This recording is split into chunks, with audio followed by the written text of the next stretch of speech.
Okay, I was in my 20s and going back to college to finish it because I hadn't gone through it the first time, and decided to be in the area of education because I was a single parent and had a little girl who was just 3.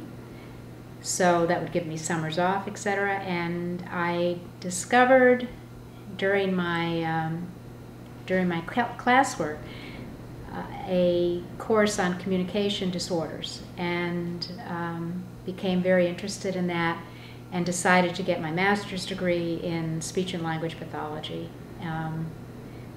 And so that was my introduction to the field of disabilities, but specifically interested in the communication process.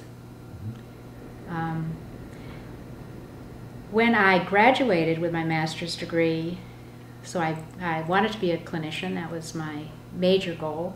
I started working in a place in Pittsburgh called the Home for Crippled Children, which is now politically correctly called the Children's Institute.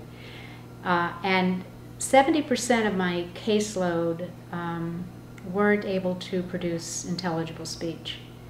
And this was anxiety-provoking for me because no one had ever mentioned that in graduate school, that some people didn't talk. I learned about articulation therapy and language therapy, but I learned very little about children who had more severe disabilities. But luckily, I was working with colleagues who had been working with these children before, and so I had some very good mentors. And because I had a good bit of neurology during my